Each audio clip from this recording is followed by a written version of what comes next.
Hi. Um, Thank you for listening. I have to admit, this is my first time commenting on my movies. In the past, I thought, audience have the right to feel what they want from the movie, and you shouldn't dictate how they feel or how they react. And but later, I discovered that I like to hear what other directors say about their movies. So I'm doing this for the first time. Excuse me if I'm not doing it well. I will do my best. We start with a little bit of the history of this movie.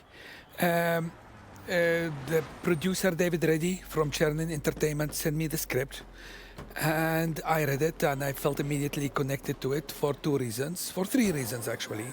First is that the theme of love and survival is very interesting themes that they are. It seems that they are not going together, but actually they can go together, and actually they are one and the same, because we love in order to survive, and we survive because we want to be with the people we love. So they have something together, and I felt like this is interesting. Also, it was interesting because I felt like, this is a story about two strangers. Uh, they land somewhere in Colorado, up in the mountains. It's snow around them. So I saw the snow as a canvas, and I saw the actors as a paint I can paint my painting with. So this is a good reason, to do a movie, because you feel like you can make from every frame a painting. Also, I realized because it's just about two characters, it can be a great performance experience. I feel like always when I see good performance from actors, I feel the joy very high with me. Like I enjoy looking to actors that do well and they become their characters. So in this case, as you see, we choose Idris Elba and Kate Winslet, which was in the beginning a kind of surprising choice, but it was an excellent choice because most of the reactions that we get when we say we're gonna make a movie with Idris Elba and Kate Winslet, everybody was so excited because it's not an obvious choice. It's a very interesting choice. So yes, these two strangers, they miss their airplane. They have to go somewhere. He needs to make surgery. She needs to make. She needs to go to her wedding. As you know, it's she's in her way to her wedding. So they have to charter an airplane, and she was the one who chose for that path, and she kind of convinced him to come with her. So now here we introduce, the two character and the pilot, Bob Bridges, with his airplanes and the dog. Yes, the dog is a very important character. Has even an arc. Here you see that he did not like Ben Idris. Idris is playing Ben, the brain surgeon, and he's very precise. And Kate is a war photographer. So both actually coming from civilization, working behind their mask. He as a brain surgeon tried to defeat death, and she as a war photographer working behind her camera as a mask tried to capture death. So the destiny brought them, or the faith actually brought them together in this airplane with Bob Bridges as a pilot, with a dog also inside. So, and actually here start more or less the movie, which is two strangers in an airplane. They get to know each other, and we get to know them. They ask themselves questions. You're from England, right? London.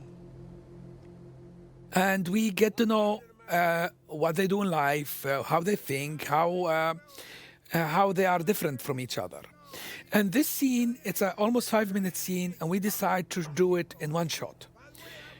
And it's very, very difficult because, we wanted to do a movie with no green screen. So we shoot everything on real places. So how we want to do, let's say, 5 minute scene inside an airplane with 3 characters and a dog that has also a movement in one shot. How you want to do that? It was enormous engineering. Like this airplane was built on a huge gimbal.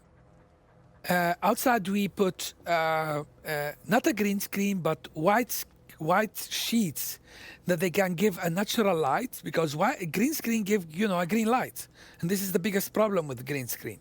So we cover the airplane from outside in white sheets that we replace it later with all the windows being replaced by a real shot that we shot it the path of the airplane with 360 degree. So we replace all the windows with a real shot of 36 degree photography.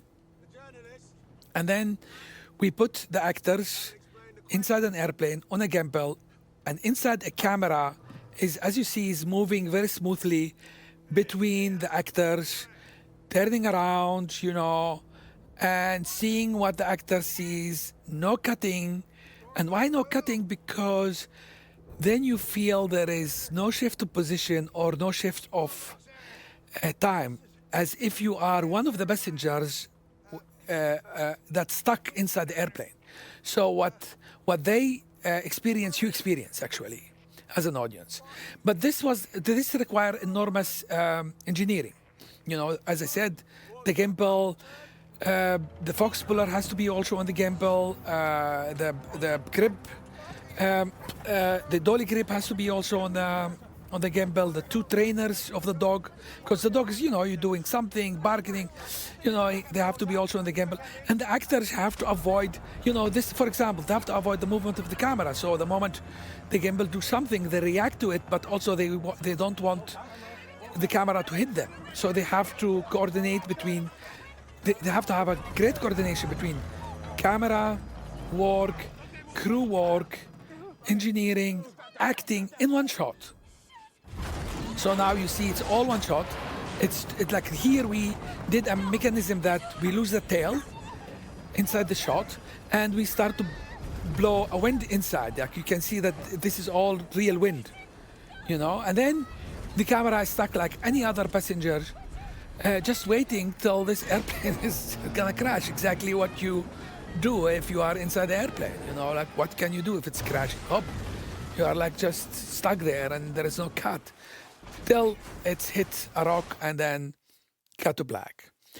So this kind of shots will give you the experience that you are stuck with them, with the characters. You are now with them in somewhere you don't know where yet. It's dark. The main character wakes up, first of all, with an eye, with a close-up of an eye. And we decided to do this kind of language, cinema language, like cuts between extreme close-ups and extreme wide shots to emphasize the poetry of their journey. Let's say the close-ups as focusing on the detail of things, but in the big world they are nothing. It's like you can sometimes think about, for example, pain in your hand or a wound in your hand, and it's very small.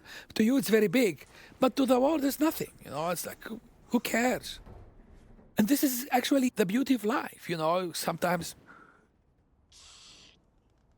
when you consider your feelings the most important feeling, then you are stuck in this feeling and you can't escape it. But if you think bigger, you become almost nothing in this world. What matters, where are you, is the moment important, not where and what kind of situation. So in this case, it's a study. It's a human study about what human beings do in these kinds of circumstances, how they can survive, first of all, and how can they become a better human beings. So this language of cinema, cutting between extreme wide shots and extreme close-ups, emphasize that, let's say, struggle between the inner and the outside. So first of all, what he do, our character Ben, when he wakes up and see that he's somewhere very cold, he can't see outside, he try to make it warm. He makes a fire, and he check first of all on his passengers, other passengers. The pilot is dead, the dog lives, and Alex is living too. So, and indeed, everybody will check civilization, yes? The iPhone, civilization, but there's no service. So you are cut completely from civilization. Now you are on your own. You wake up in the morning, look around, she's still there, he's not in a dream. And now you start the style of the movie in the sense of poetry. Because what is poetry actually? That you use a single image to express a universal message.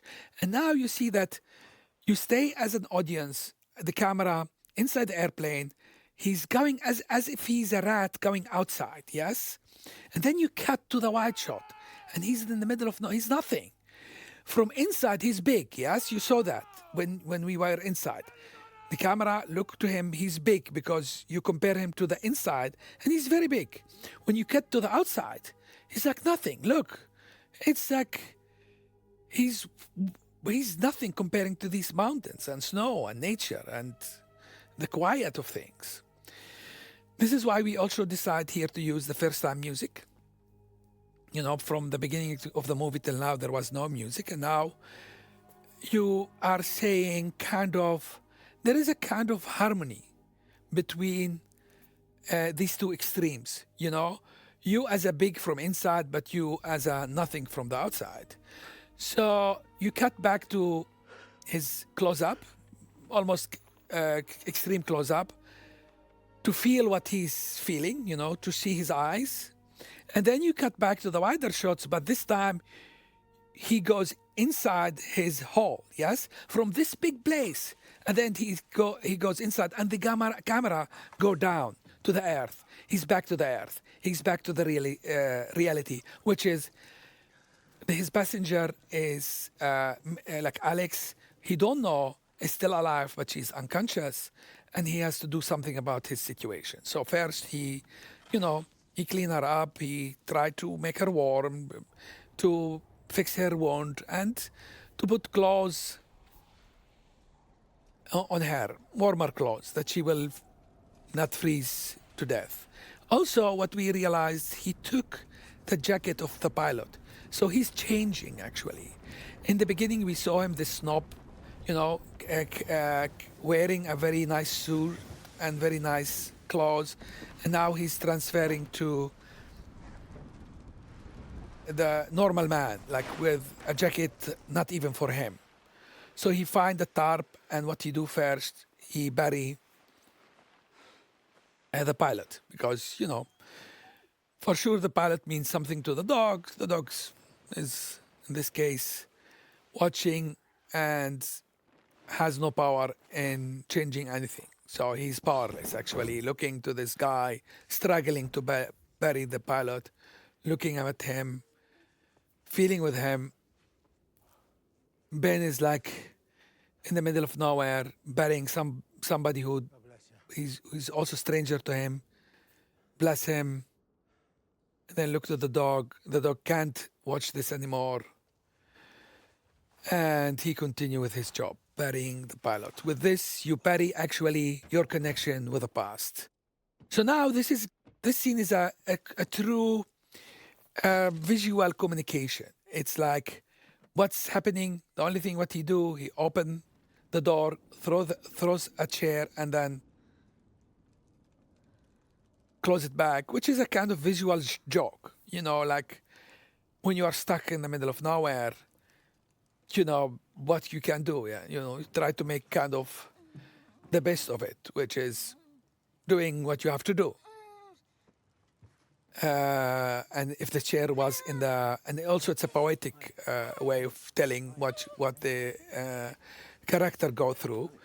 If it's if the chair is in your way, you throw it away because the chair is actually meant to sit on it. Yes, to be comfortable. But in this case, when the airplane is turned around, the chair become an obstacle. So you throw it away outside where it's the normal gravity of things. You know, in the airplane now, the gravity is different because it's like upside down.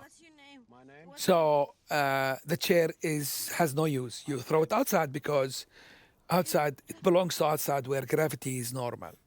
So okay, I'm talking maybe too much about the previous scene. Now we go to the more important scene, which is Alex wakes up, and they together they look to their situation, and they are actually stuck.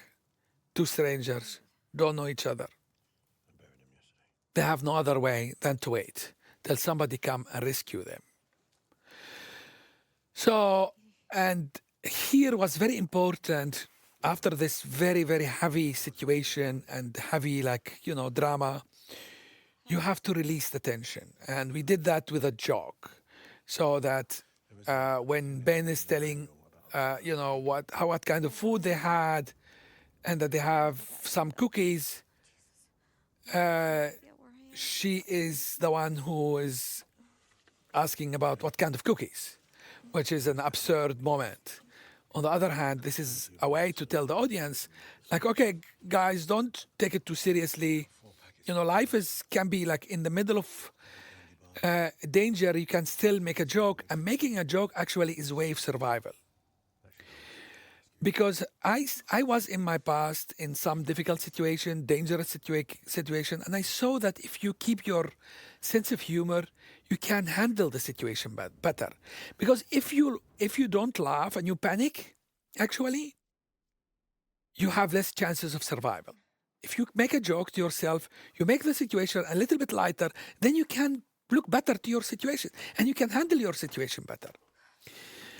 Here in this scene, what I call it after they realize they are stuck and they have nothing to do, then wait. He's trying to make wood from the airplane from the airplane pieces. He tried to make wood for fire, and she tried to move without help because it tells something about Alex. Alex can't sit and can't just wait for help. Now there is some kind of help, an airplane up, and they both try to work together.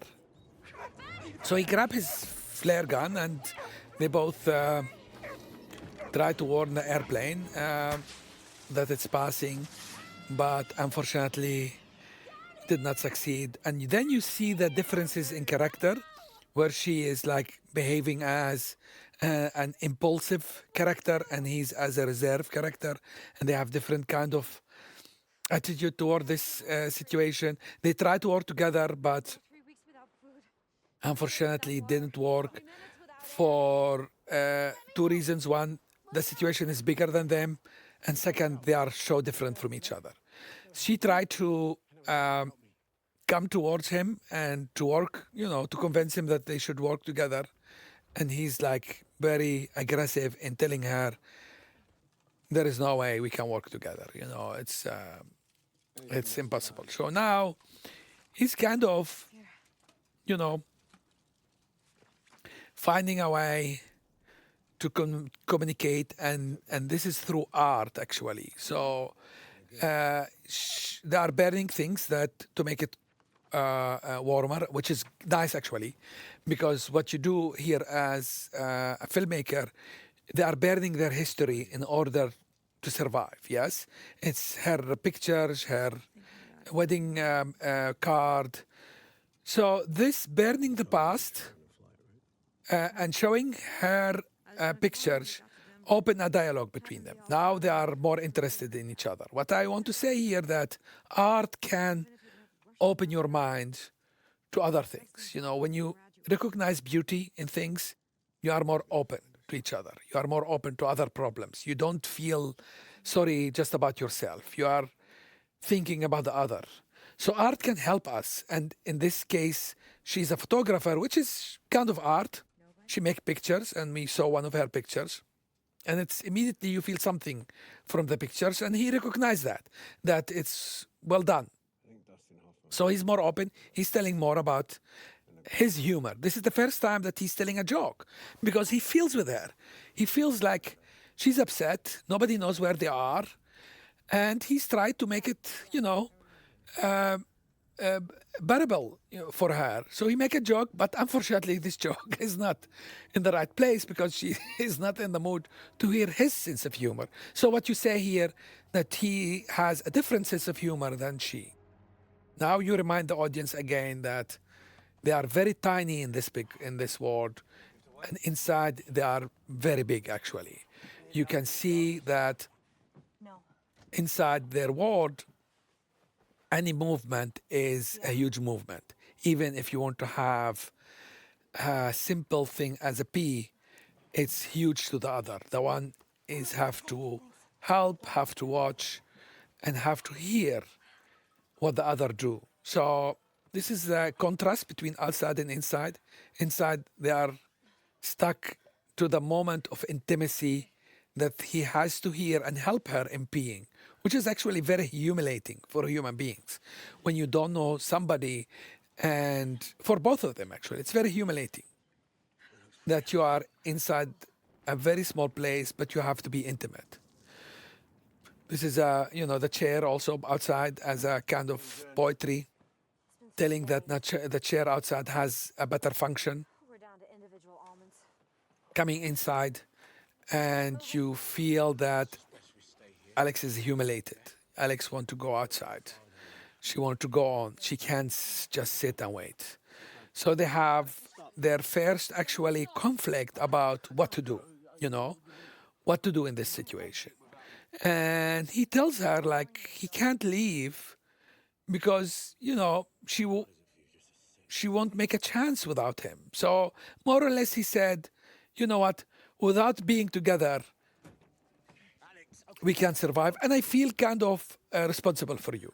You are weaker than me, so I feel responsible for you. But he do it in his own way that it's irritating. It's like, because you can be good, but the way you do it, it can really, really makes you angry. So she won't listen and she still want to go. And he suggested, okay, I will go and I will see if I see some ridges up and see some kind of civilization. And now she tells him that if you want to leave me, leave me. I don't mind. I brought you to this. And he tells her like, if I want to leave you, I left 3 days ago, meaning that he's not the type of person to leave. It's not like his. And second, he's not. He don't think leaving is the best way to survive. He thinks, staying inside warm in the safe place has better chance to survive rather than go to the unknown. Again, the differences between the two characters. She thinks going out, searching for taking in your hands your destiny has better chance to survive, and he thinks no, staying inside has a better chance to survive. So now we have a very funny situation, which is she is the one who's impulsive, staying inside, waiting, and he's the one who's actually want to stay inside. He's forced to go outside. So this is the start of the shift of position in characters, in character development. So she's inside using the dog as a kind of relief of tension. She's speaking to him, finding a candy, but she decided not to eat the candy because she feels selfish at that moment if she will eat the candy. So she keeps the candy as the symbol of giving and caring. The candy will play later a role in the symbolism of things, and in this case, the candy as a symbol of giving and caring. But she's also interested in his past. While he's climbing up, she's looking in his pockets. This shot was so difficult to make because we were with a small crew with a Steadicam walking behind Idris to the top of the mountain. And then when he reached the top, we had to walk around him in a very small area. So any wrong move, it could end up in a fatal accident. You see, like how small the area is, and you have to walk around him in this small area. So we did that. We did that because we felt like sometimes as a crew member, you feel like you are less important than the art you are doing. You are expressing a bigger message than yourself. So you allow yourself to do these kind of risks because you think this shot might be, a very important shot to the movie and to the message you want to tell, to the poetry you are doing. So back to the story. Here you see that while he's discovering he's in the middle of nowhere, she's discovering that he has a wife, that she is about to tell a secret on this tape recorder. So when she realized she's going too far in getting his secret, she stopped and she don't want to hear. She doesn't want to hear anymore. So back to him. He's going down, but has a price. He's almost falling down in a way that he could be killed now. So this is what a scene about, is that everything has a price. If you take a risk of want to know where you are, it might cost you a lot. And sometimes knowledge, what we want to tell here, that knowledge has its price. She want to know more about him, so also comes with a cost. And this time, because she was left alone with the dog, there is a cougar around this airplane and he see food. So this is the price of knowledge. He, in order to know where he is, he almost killed himself, and she, in order to know who he is, she get herself into the danger. So we decide, first of all, to do this scene from inside and the experience of Alex towards the cougar. So we don't, in the beginning, we don't cut outside until the dog realized that it's his battle. So you cut outside, but again, you come back to her and you see it and you hear it just from inside. And here the sound design was very important to let you experience what's going on without seeing what's going on. I think the imagination sometimes is bigger and much powerful than what you let them see. But again, when the cougar kind of beat the dog, he did not kill him, but he beat him. So he comes inside because he wants his food, and she has to defend herself with a flare gun that actually needed for other purpose, which is, telling the world that they still exist. So she used the weapon that meant to let them survive to kill the cougar, or to protect herself from the cougar. This is like, Ben hears the shot, comes back, and he's very surprised that they both still alive. So ask what's going on. The dog is injured, and she's okay. He's actually very impressed that they managed. And they, for the first time actually, after they both came very close to death, they actually feel united. So for the first time, this is the first time they work in harmony. And you can see that it's the transition of of how you portray them in the shots. There is a harmony between them. They are looking others in the eyes. They have less words now to tell each other. She start to ask personal questions, and he start to open up. Not much, but for Ben, it's actually too much. So she asked about his wife, and he answered what's her name, and she asked if he has kids, and he answered no, but in a kind of, harmony. It's not anymore the fight that we used to see between the two. It's not, they start to feel the danger outside and almost coming She must be so worried about you. to their life gonna be end, make them realize that they care for each other, And here you see two strangers. If you make this, kind of, for the first time, they are both facing the camera, It's not like they're both, and this is what in poetry, in movie image, in movie poet, in a cinematic poetry, when they both facing the camera, they are both equal to you. And they are both equal to each other. So now he finds the cougar, and the cougar become their meat. So again, they are united by the meat, by the food. They look again to each other's eyes. Both are facing the camera, and both are in kind of equal terms to each other. I was thinking. But unfortunately, still they are different characters. Doesn't mean that when they are facing the same danger, suddenly they become the same. No, they are facing the same danger, but they are still not the same. So they fight here about, at first they argue about what to do next. Stay inside or try to find civilization by taking action. So is it going to be the passive Ben who will win, or the active Alex that will win?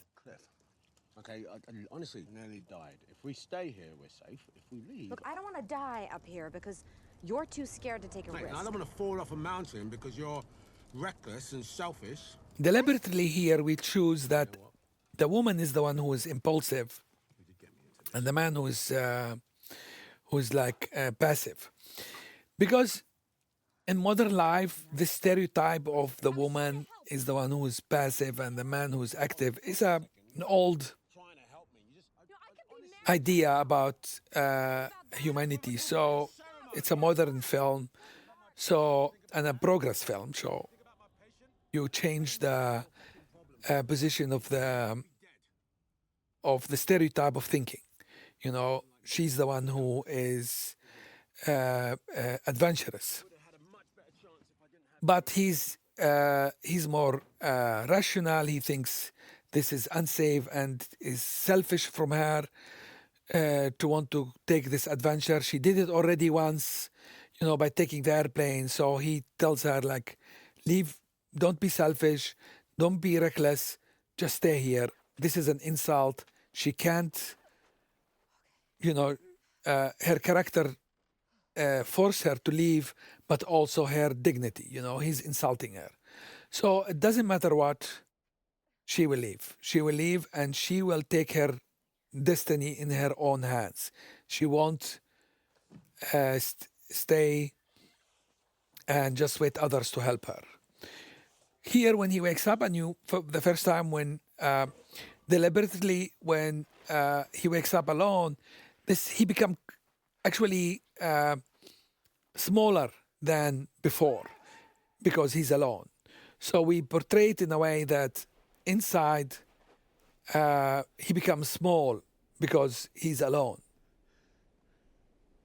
And this is by framing, it's nothing changed, just we change the framing. You see here, like you see that the airplane become bigger than him than we used to see. Like in the beginning, we felt the airplane was so small. Now it's bigger than we felt. So he is upset. She left, and she thinks, you know what? If you want to die, better die and try. Like, why would you wait till you die? And here he reads her message that she can't just sit here, and give him back the symbol of giving and caring. At the end, she cares about him.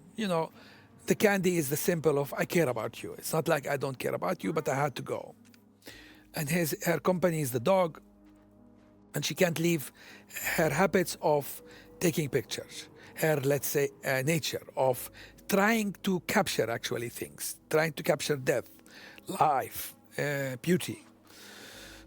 So both are in their own trap now. Yes, she in her adventure, but going to the unknown, and he's inside his cave, also uh, going to the unknown.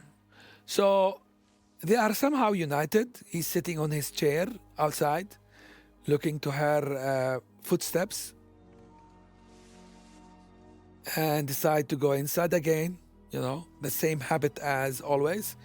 But she, as a stubborn woman, and this is one of the most beautiful shots that we see, because it's about the resilience of human beings, like the stubbornness of them, that they won't stop till they get there what they want. And now, again, he's very small in this airplane. The airplane becomes bigger alone when he's alone. So he decides to go after her. In this case, we had to bring the change in visual, like how you visualize the change of human beings. That he felt so, he preferred to be in danger with somebody rather than to die alone. You know, to die together, let's say, it's better than to die alone. So we have to visualize his discovery that his hope with somebody come and help him died here in this scene. You know, when he discovered that the tail and the beacon in the tail is damaged. So he is realizing things that she might be right, you know, waiting is not a good sign. So here he's walking in her footsteps. Yes, you see that? And it's a very, very wide shot. And then we see her also very small in this big area. But we cut, in that moment when he called her name, we cut to her eye. The detail, like from a wide shot to a small detail of human beings, that it become her eye the one who wakes up and realize, oh my God, he's with me now. And they hug. This is should be a emotional moment for for both characters that realize that if they had to die, it's better to die together. And if they have to live, it's better to live together. You know, it makes no sense to live alone, you know. So if you want to live, you want to live with somebody, and if you want to die, you want to die also with somebody. You don't want to die alone. And here, for the first time, he is opening up. She asked him about what he's doing, you know, in his life, and he's telling like, you know, I am brain surgeon and why and how important is this for him. He's opening up. He's telling something in his belief, and the last thing he tells here that he thinks the heart is just a muscle, which is he thinks that emotion is just a chemical reactions. You know, it's not like. So he's the man who believes that he can control his emotions. So, and the heart is just a muscle. It's a very important logic to him. And then immediately you stay behind them, delivering this sentence from behind in order to feel as an audience connected more to them, because you see them where they are and you look at them as if you were with them, looking at them, going to an unknown destiny. So here they reach the 3 lines. She is stubborn, but again, she has also to go to the change. So realizing I might made a mistake here. Look how big is the obstacle. You know, in one shot, you go from her close up to the mountains and you feel like, my God, the challenge is too big. So she here makes a change in the sense that she feels that she might did wrong. She should stay up. But he's the one now, he is leading this adventure, bringing her inside a cave and checking on her, yes, how she's doing with the leg. He's a doctor. And then we use here the sense of humor, yes. Again, sense of humor is very important for the movie in whole and for the character in specific. I said why for the characters, because again, You weren't really a doctor. if they keep their sense of humor, they can control more their emotions, and by controlling your emotions, you can know your situation better. But also for the movie, audience need a relief of tension in order to rebuild a new one, to rebuild a new sympathy to them, to rebuild a new closeness to them, and a new era. This is a new phase. They are again in a cave in the middle of nowhere, but they come closer even physically now. She care about his hands. She put his hands in her jacket, and they kind of have moment that they have to convince. Both have to convince their sin. He actually admitting that he was wrong, but also she will admit that she might be wrong. I'm sorry, I brought you into this. Maybe I was too adventurous. They both kind of come to a point that starting the change, and the change start by admitting that he was wrong. And this brings them again closer in a way that he more than she start to feel for her more in a not in a platonic way, more in a admiration and kind of love, as a man loving a woman, that he thinks this woman is very special, and it's maybe she's the one who will teach me something, because he's changing, and because of him he start to change. So he opened up, his heart become to open. His heart opens. So she's sleeping, he can't sleep. He make another joke with the dog about how hungry he is, and again this joke allows you as an audience to rebuild the tension again in a different way. Now you say to the audience, okay, now they communicate differently. She's telling her dreams and her fears, and he's trying to understand that, When I talked to him from the airport, which means that she's telling here and subconsciously that I need comfort, and he give that comfort by physically come closer to her and offer his jacket her to be warmer and sleep beside her. This is the first time that they are sleeping, spooning actually. And again, he looked to her differently than she is looking to the situation, because still she's in her way to her marriage, and he feel closer. And this feeling of feeling so close to her, did not give him a comfortable feeling. So he wakes up in a sudden way, seeing her hands on his chest. So gently he gives it back, because he knows she's in her way to her wedding. She's committed herself to a different man. Now it's another day, shift of kind of situation. She goes outside again with a joke to rebuild the new tension, And the new tension is, okay, let me this time go outside and look. He went outside and look, and he couldn't find anything. Let me now do the job. Let me look outside and see what's going on. And she sees something. We don't know what it is. Is it a mirage? Is it fake? Is it not fake? But hope is very important for human beings to continue in their struggle. Without hope, even it's a fake hope, you know what? You can't continue your struggle. You have to feel like I might win. We might survive. So both they are connected with the hope. Yes, they both now have the same hope. They might find something, because she saw something. He couldn't see it, but she saw it. So now they argue, and they have no argue anymore what to do. They both agree to go and see what's going on outside, what she saw. And this time with more intimacy. She wants to know more about him. who's this mysterious man? He don't speak about himself. She realized he feels something for her, I'm only asking because so she wanted to know more about him.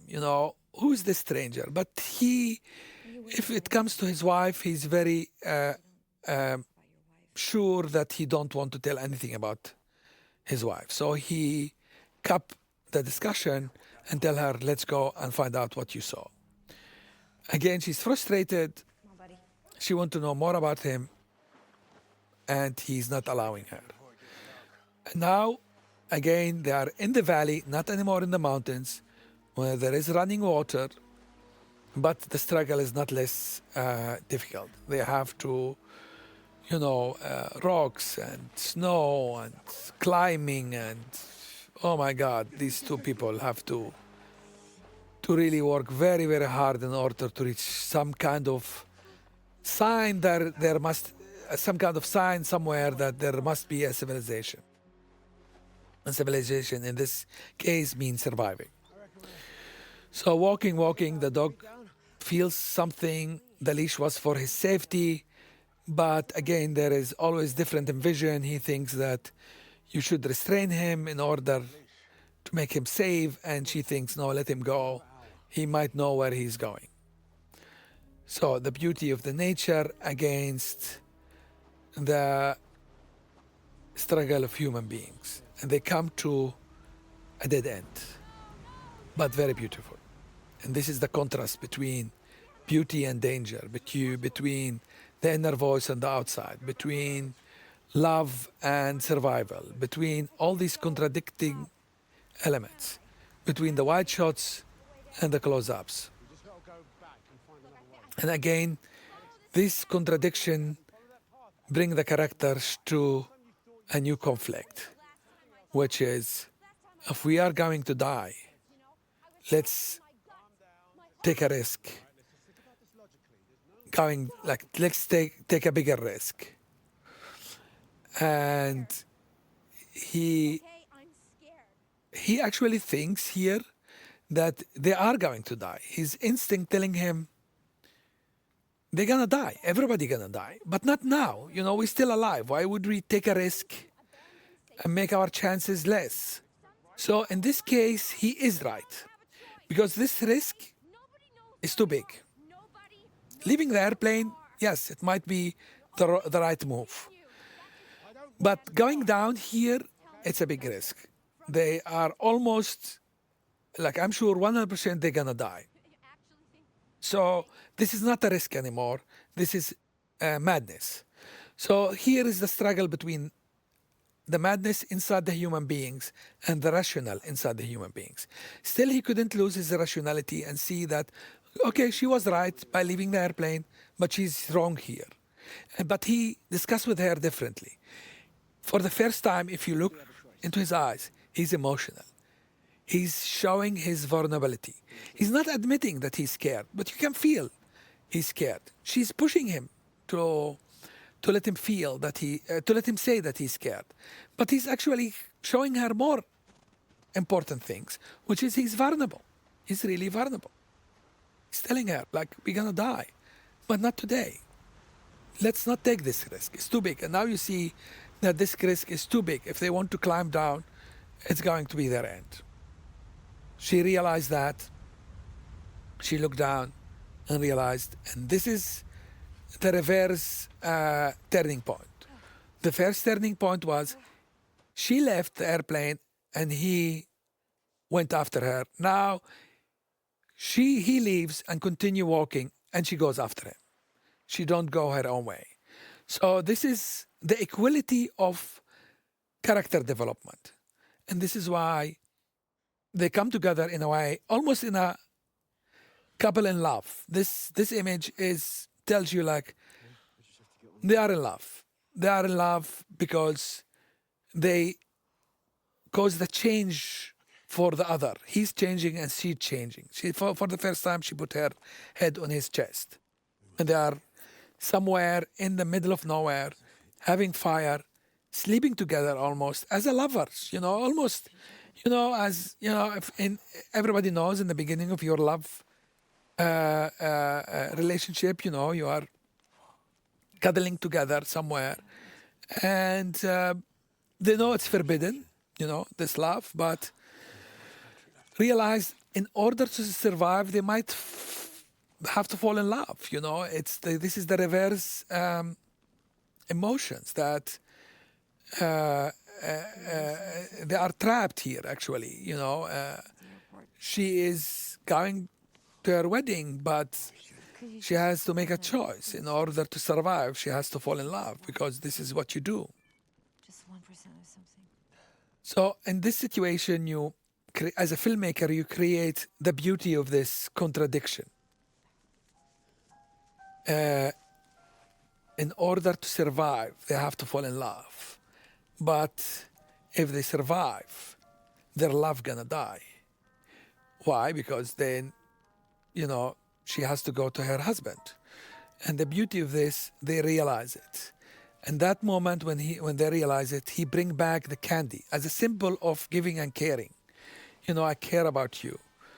And now she puts also his hand in her jacket as a symbol of we are connected, even more than love. We are connected with our future, that we are nothing comparing to this big world, but together we are very warm. We are very close together. So they continue walking.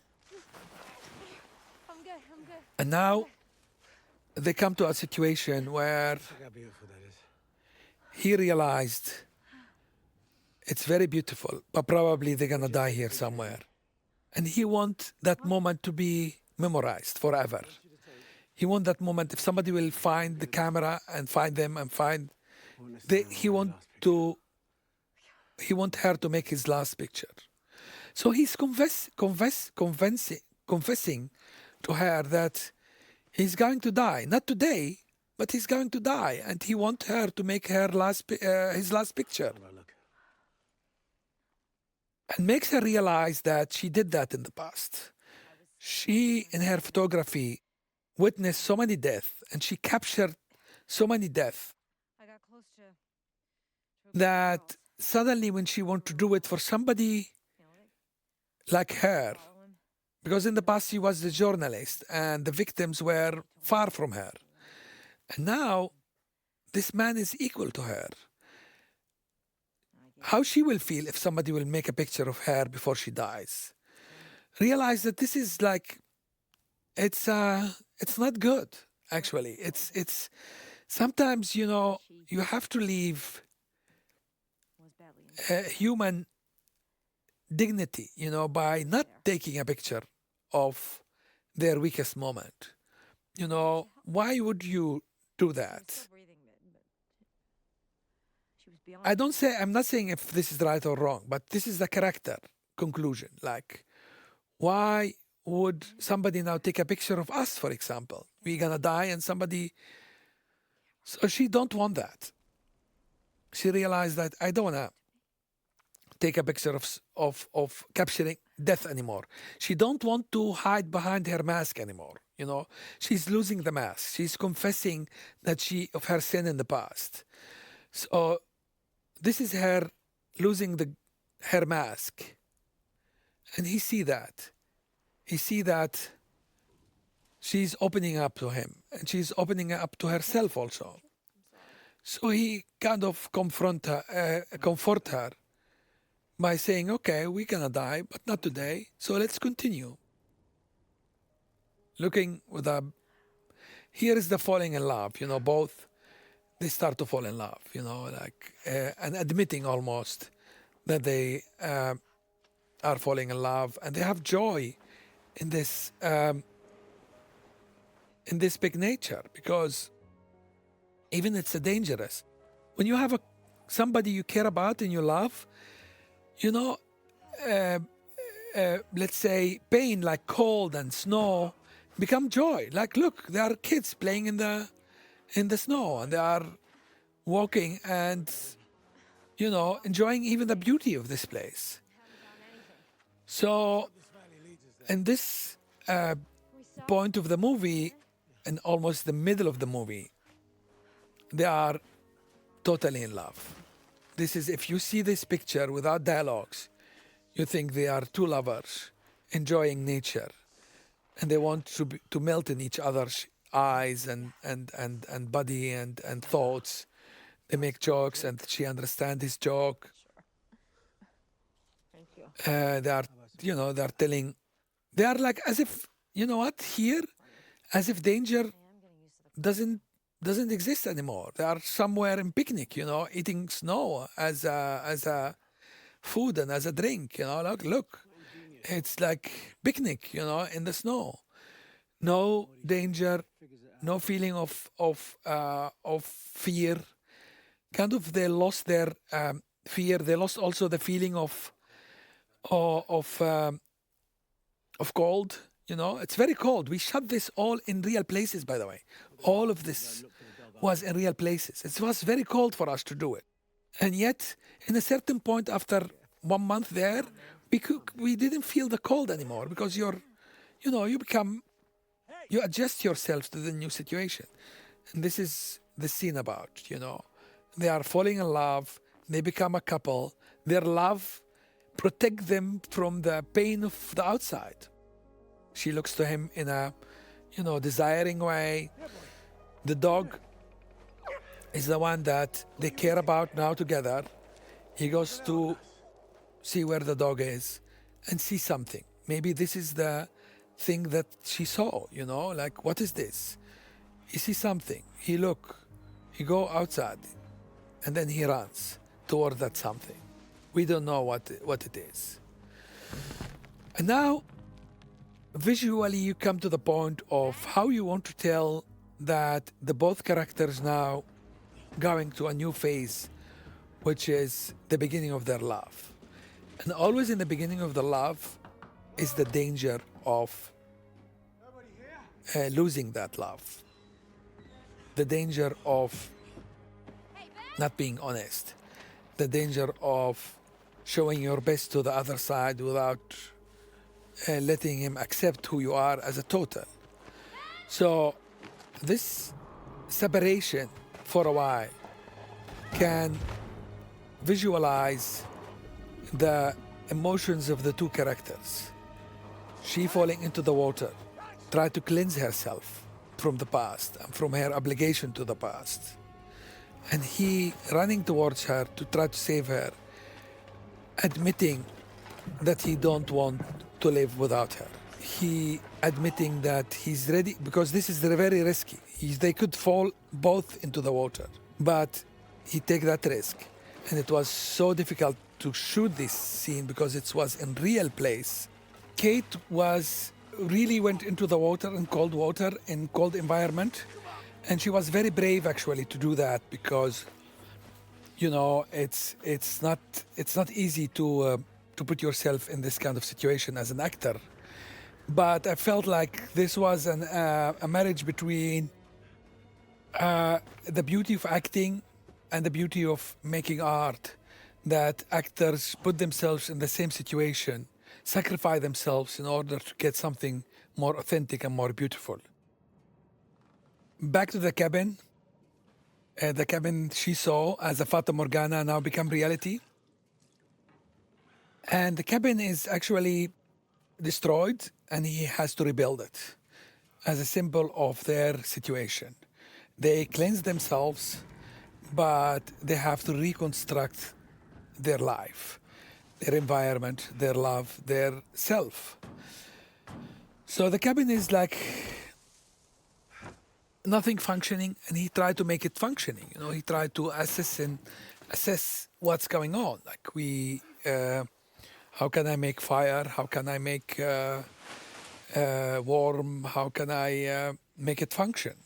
So he's looking around, discovering the piano as a tool of human beauty. Like we humans made piano possible. We made pianos to express our feeling. So now, after discovering the piano and the food also, discover that he might save her here by taking risk, by taking risk that she always took in order to progress. So he won't do it in the past as a surgeon. He won't do these kind of risks. But now he knows she wants him to do that. This is for the first time admitting also that he's scared. He's taking a risk. And he's confessing to her that if this is the way you want it, I will do it. So he make an IV. The dog is watching what he's doing, and he's waiting. He made an IV, but he don't know if it's gonna work. Is she gonna die? And what he will do if she gonna die? And if she gonna win? Is she gonna live? What he will do if she will live? So we are in the unknown, waiting. The piano function as a one tone that create tension between the waiting and the unknown. What's happening now and what's going to happen next? Till that tone wakes her up. Here, she wakes up. That tone of the piano that we made as a human beings to express our feeling. Make her wakes up. And both are in a kind of dream. What's going on here? Where are we? What is our situation? And the first thing she asks if he can help her to pee. You remember when she asked him to help her to pee the first time? It was very humiliating, and this one was very, very beloved. Look at this. She asked to help if he can help her to pee, and he hold her as as one, and not as a separate human being. So he feed her too. She is weak from the can of soup that he discovered, and this is a kind of what I call it the thank you scene. She's thanking him here. And looking for the first time, actually, here she's the first time she's looking into his eyes and seeing how much this man become to her. She's really falling in love, but she's struggling with that. And we know why. It's not easy for her, this choice. So, but this new situation will bring them to the same question. Okay, what to do now? We are trapped. If we stay here, yes, we are in love. I didn't miss much. But probably we're gonna die together. 10 feet deep.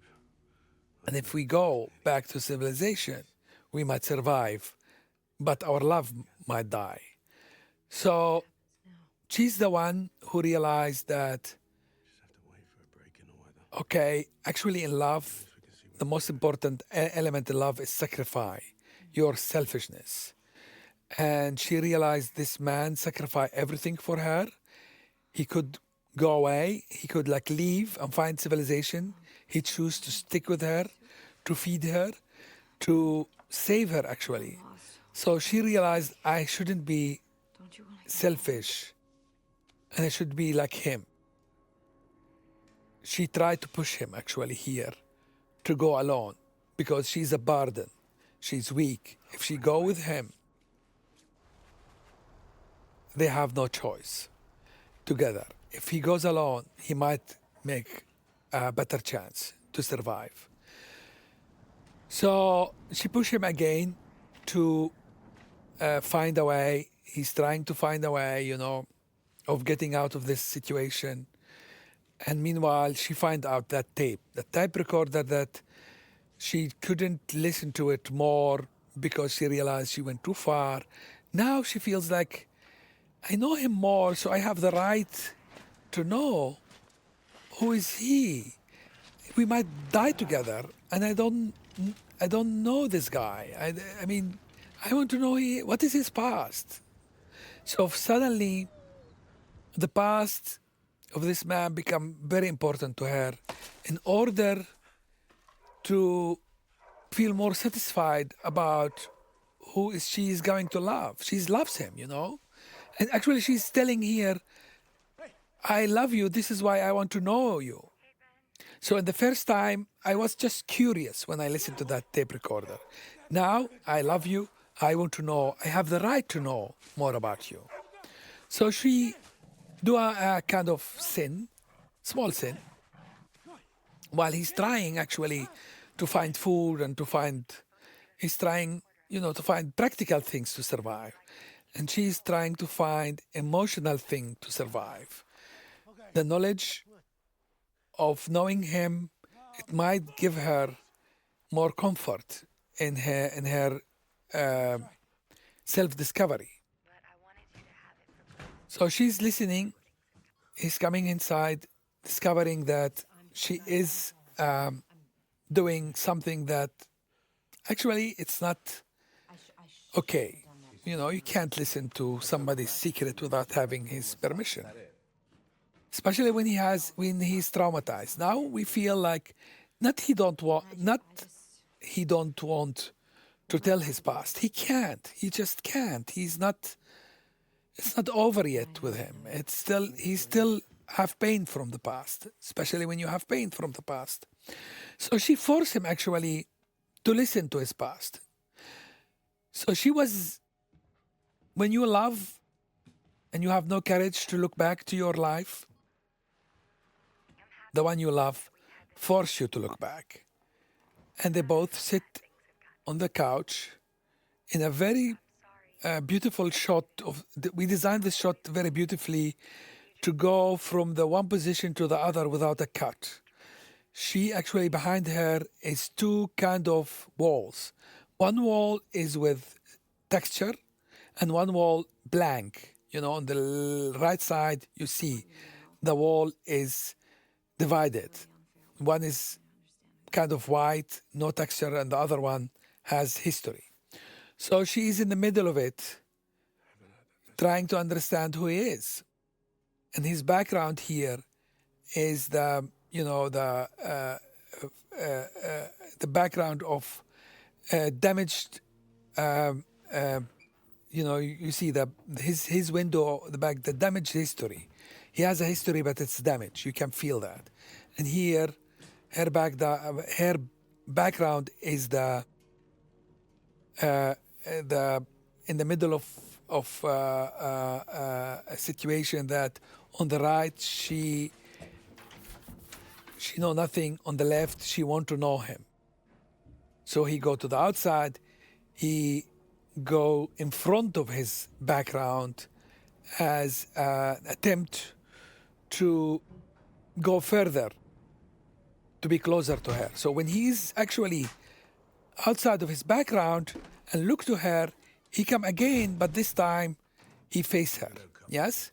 This time she stand up in order also to face him and telling her, and he's admitting he just can't talk about it. He want to talk about it, but he can't. And she hugs him.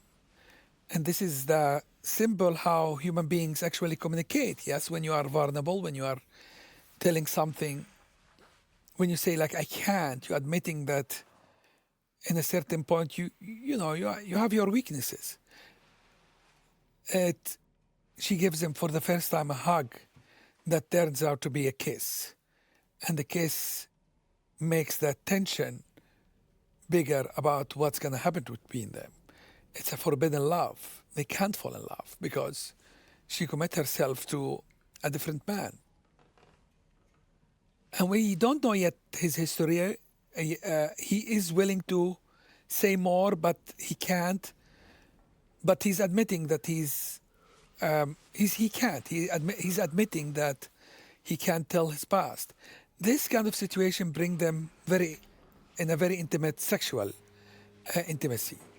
You know, that they admit actually that they can't hold themselves from being together. Her past and his past is melting away in front of passion, in front of love, in front of looking into each other's eyes and admitting that I really care about you now and I want to be with you. So here the editing is very interesting because this is the first time we start to kind of non-linear edit in a way that we not just went flashback, we went also forward. You can see in the coming shots that this montage is between flashback and flash forward, between passion and desire, between close-ups and wide shots.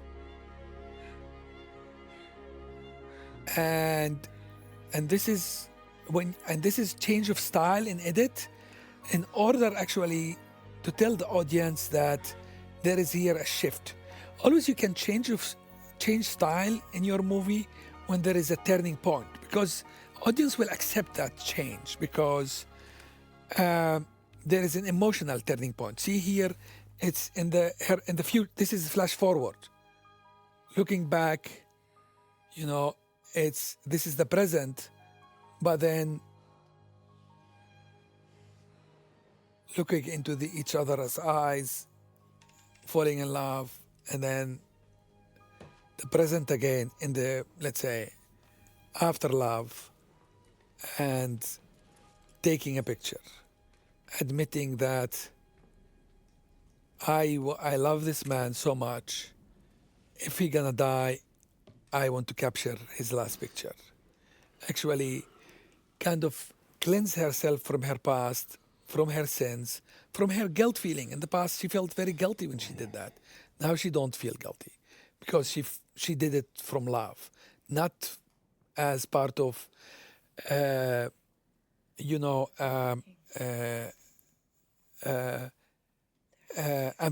it's not when she did it in the past. She did it because she as a superior to the people who were suffering and dying, and now she's dying with him, so she's equal, and she's doing that with love. She's taking a picture of him before he wakes up, and that picture gonna play a role in the future.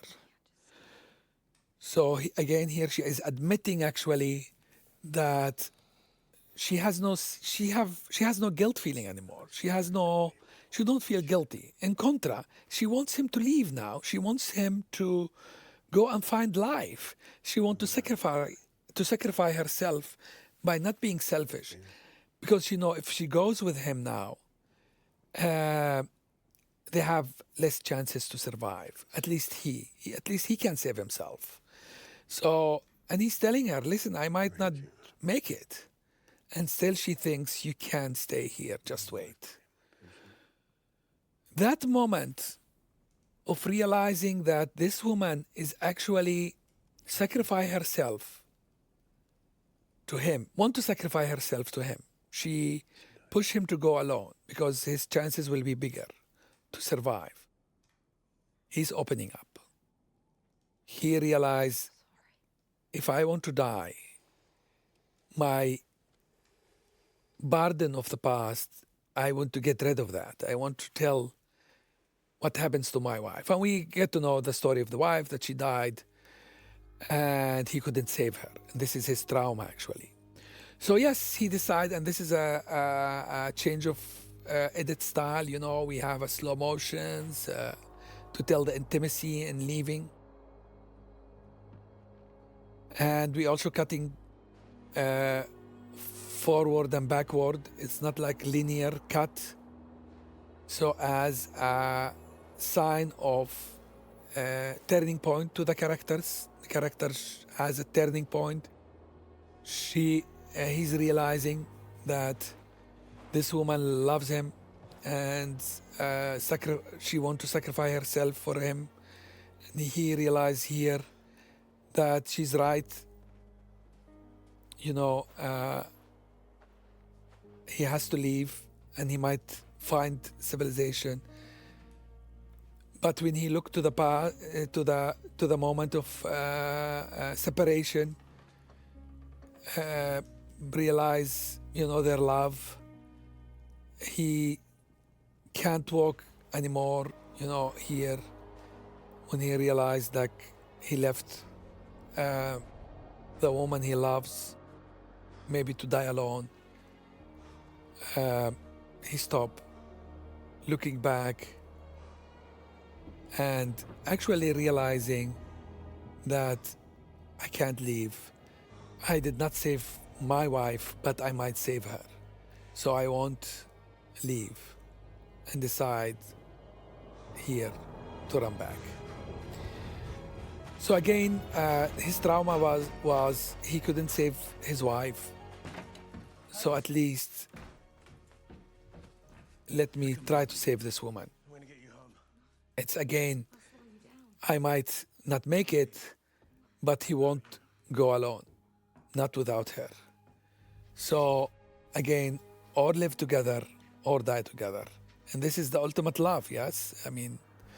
So you want now to symbolize their struggle of being together differently than before.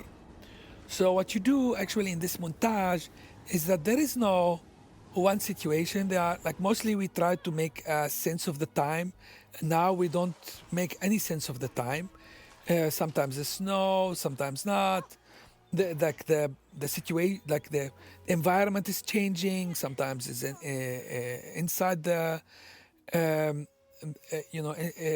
behind, like inside the forest. Sometimes in the valley. Now it's a heavy snow. He's dragging her. She's tired. She can't walk.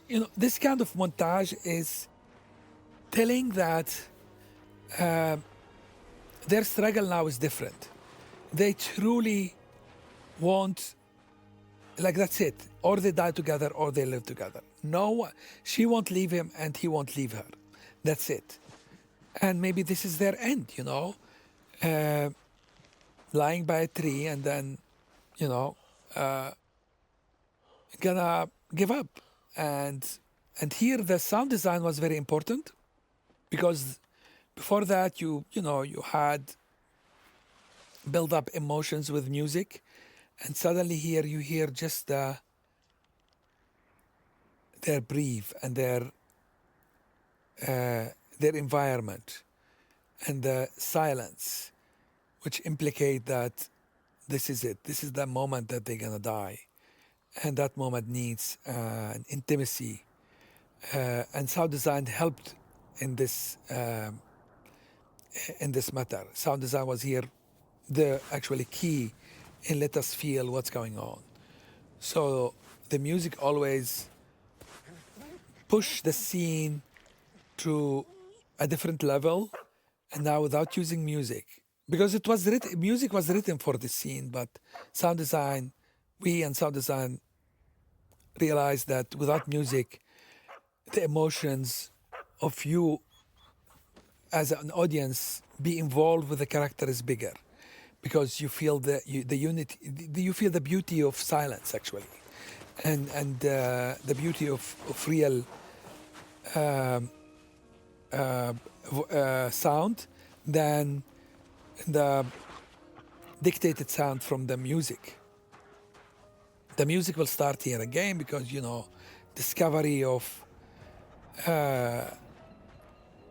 civilization is, emotional in a way that music can help here and let you feel more, let you feel the situation and feel the experience of the character. It's all actually about emotional involvement of the audience, when to use the music and when not to use the music. It's all about what is the best effect to let the audience feel emotionally with the character. And why? Because when you let audience feel emotionally, you can let them think wider than their, let's say, previous thoughts. You can let people be more open to new ideas or to new emotions. Both realize that they are now very close to civilization. And this is the second sign of civilization, which is the tracks of a snowmobile. and dirt, actually. And it's funny because we experience this as a pollution, but in their cases, they experience it as a hope and as a path for their saving. But again, they realize that, oh, this is their end of their love. It's very contradicted emotions. They are happy to be saved, but they are unhappy because this is the end of their love. They know they're going to be separated from each other in civilization. So you have this intimate moment where you don't know if they cry from happiness or from sadness. They continue walking, and again, the dog is the one who. The dog is actually a symbol for responsibility, you know. They are responsible for this guy. They don't know his name, but they still feel responsible. He goes back to see where this dog kept himself. And again, they separate. This is the second time they separate, yes? Also because of the dog. But the first time was that, yes, the first time she fall into the trap to cleanse herself. Now he fall into the trap of civilization. He's the one who gonna pay the high price of civilization. This is like a man-made equipment to protect themselves, but Ben was trapped in it. He's the one who now has to suffer and to sacrifice himself in order for her to be with her lover, with her husband, you know, her fiancé. So civilization is not always saving. For her, it's a saving haven. For him, it's going to be the end of his love. But now he has to, you know, to be separated from her. Indeed, she go alone, and you can see she's coming from nature to civilization. And very poetic, you can see the lights as symbol of civilization, you know, a road and the lights. And still she walks towards the unknown. He is trapped in the bear trap, and she comes towards the sawmill, very close, struggling to find life. And this is the last, what we call it, the last, the last struggle. All the logs behind her as a symbol of, you know, the power of human spirit, but also the pollution they made because of that.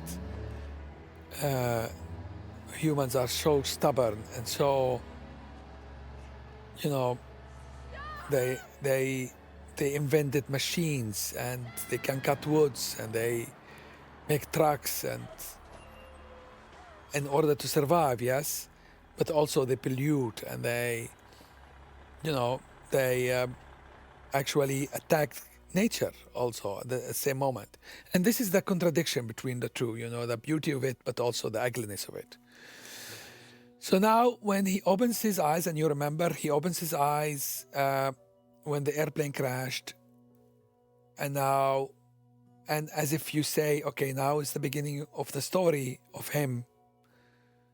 And he opens his eyes again here, and you say, now is the end of his story with her.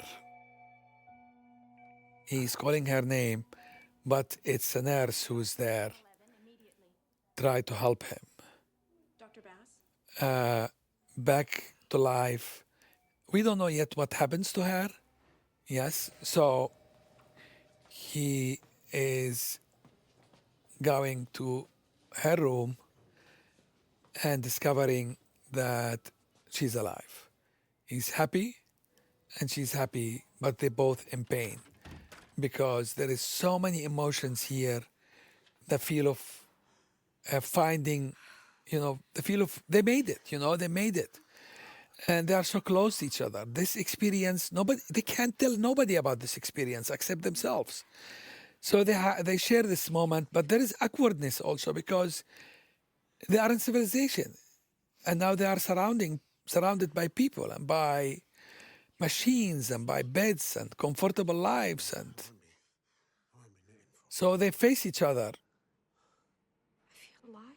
in an emotional way, I feel alive. telling actually each other that this might be our last kiss, yes, because yes, the husband is coming, the fiancé, and indeed you can see how he come from the background, but shift his position here from being in the background to take the place of Ben, yes? And Ben turns around and now he's alone in one side and Mark, the fiancé, with his wife, yes? So very awkward, very painful, and this is the mixture between happiness and painful. They are happy, sure, they are alive, they made it. But meanwhile, this experience gonna probably die, she has to go back to her life, you can't just come back and say, Mark, listen, during this adventure, I fall in love. It's impossible. So he understands that, and he realized that he did all of this to bring her to her husband, yes? To bring her to life. So he can live his life too without feeling guilty. So this is the separation and the end of love between them. This realization makes him live again because he has emotions. This is the first time he cry. She did that before, but this is the first time he cry and he take a shower. And this is again poetry. By taking warm shower, he disappeared behind the fog. He is, he want her to live her life and he's disappearing. That's it. This is the end of their love. Very sad moment actually, because on the one hand, you are happy that you have a warm shower finally. And believe me, I had this experience during this movie where we had it so cold. I'm telling you, it was so cold to do this movie because we were in real situation and sometimes 40 degrees Celsius under zero. So once when I went back to my hotel after one day of being so cold and I took a warm shower, I cried because I realized how important these things that in daily life you don't care about. And suddenly when you miss it, you care so much about it, you cry. But also it's a symbol of,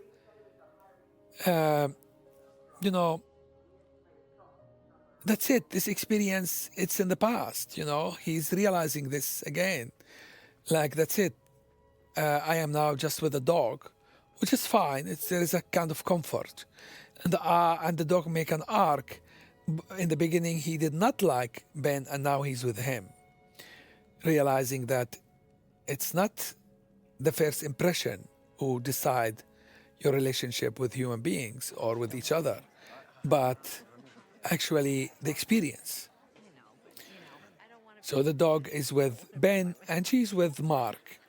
Happy, you can feel that she's happy. A lot of food while they had so much hunger. She doesn't eat, but she gave food to everybody. And now there is this situation where people want to know what happens to her. They want to see the pictures, yes? She made up. And she realized she can't share this with others than one person, which is Ben. So she feel her conflict of want to be back with her friends, with her husband, with people, but she can't share that moment with others. That moment of loving Ben and being with Ben up in the mountains.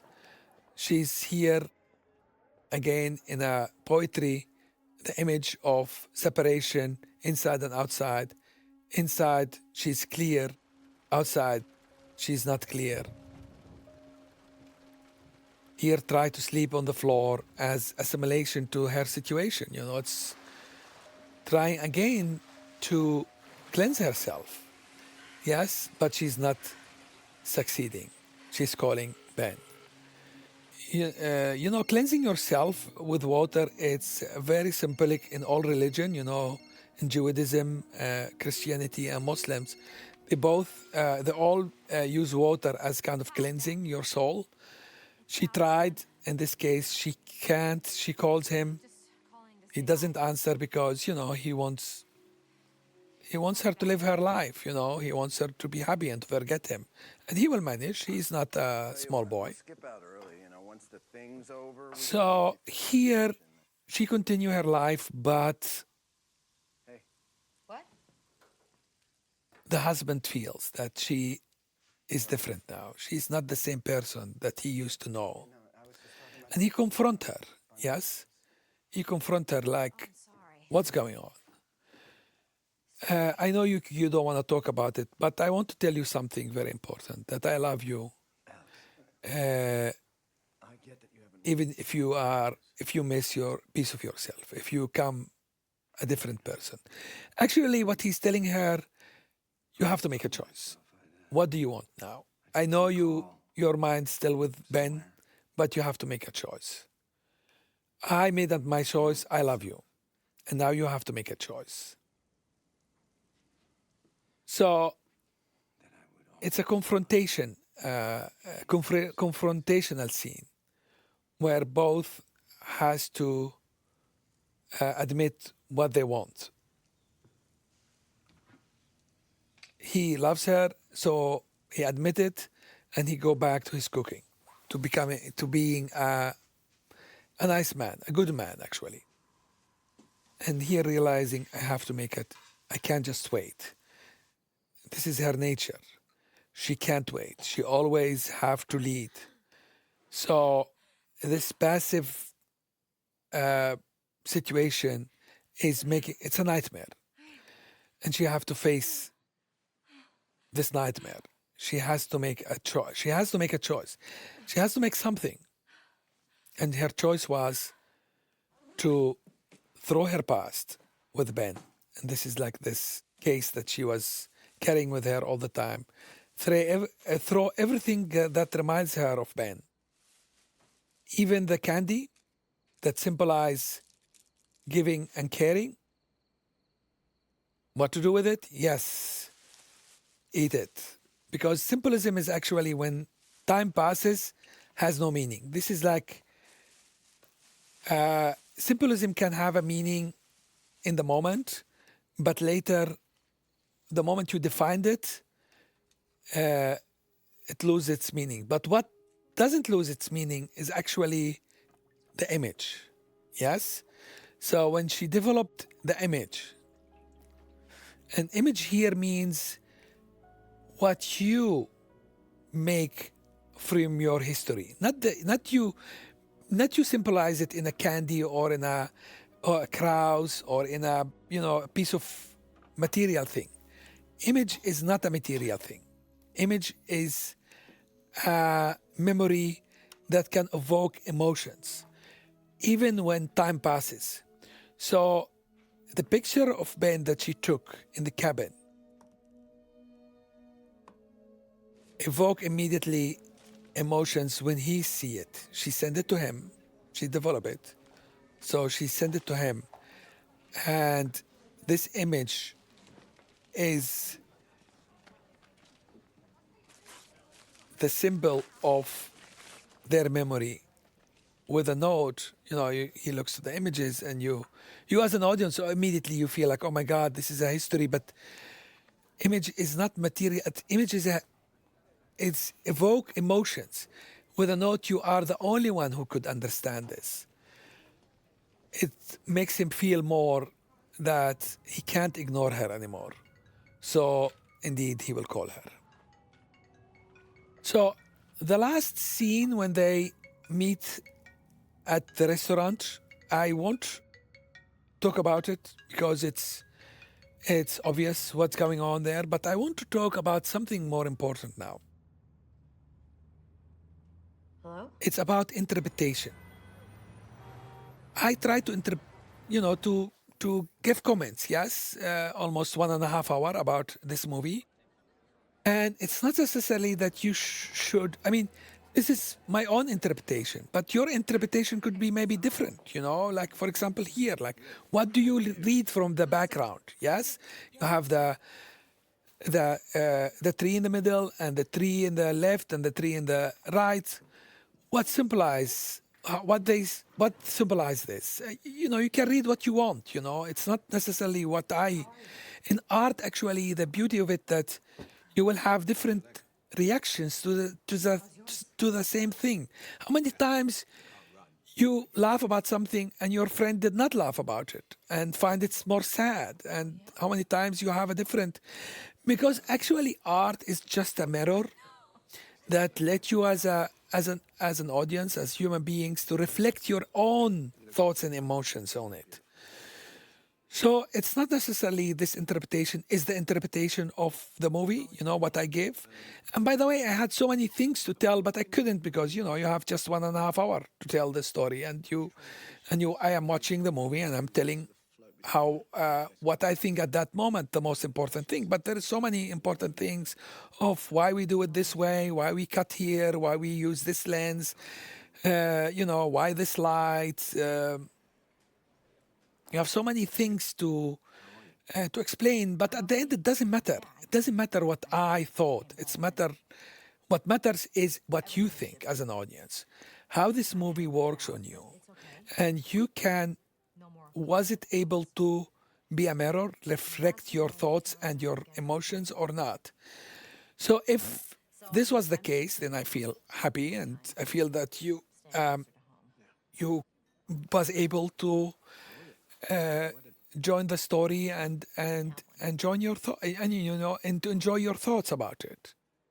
And if you know, if not, I hope in the next movie you will do that, because there is no you know, always we want to. Why we go to every week to a different movie? Because we want to, you know, to have a different experience. Sometimes you succeed to connect, sometimes you not. You know, and this is not. It's your right actually as an audience to react with the movie as you want, not as we want. Because it's like how many times I went to movies of others and I connect or not. So no, it's my right. So if I have this right, I have to, you know, you have this right too, to connect or not, and to find the beauty of it or not. So enjoy the rest of it. I'm gonna stop talking now. I think I talked too much. And I hope you enjoy it. I hope you enjoy my explanation. And the end of it is just enjoy. And thank you again for listening. Bye-bye. I struggled with the idea of losing you too. And then when you sent those photographs, I felt alive. I really did. We made it, you and I. And I had to see you. I loved you on that mountain. I tried to pretend that I didn't, but I did. I came home and nothing was the same. And I tried to reach you, and it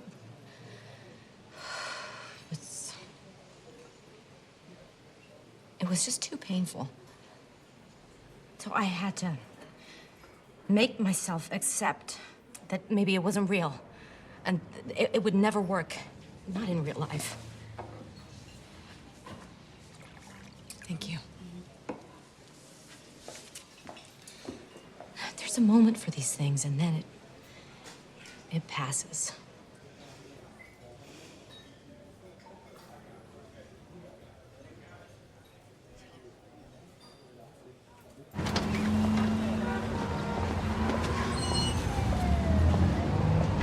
Hey, so could you give the dog a name? He kind of deserves it. I think you're wrong, Alex. I think we survived because we fell in love. Out there, it was just me and you. The world is bigger than that. And the heart is just a muscle. Right? What idiot said that?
Not trying to be in there, not trying to be cool, just trying to be in this.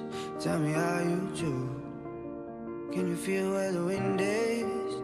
Can you feel it through all of the windows inside this room?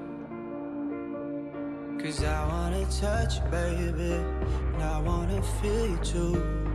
I wanna see the sunrise and your sins, just me and you.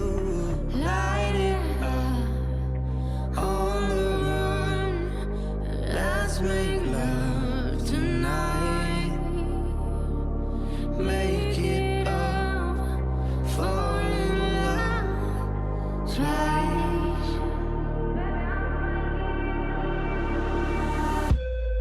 But you never be alone. I'll be with you from dusk till dawn. I'll be with you from dusk till dawn. Baby, I'm right here. I'll hold you when things go wrong. I'll be with you from dusk till dawn. I'll be with you from dusk till dawn. Baby, I'm right here.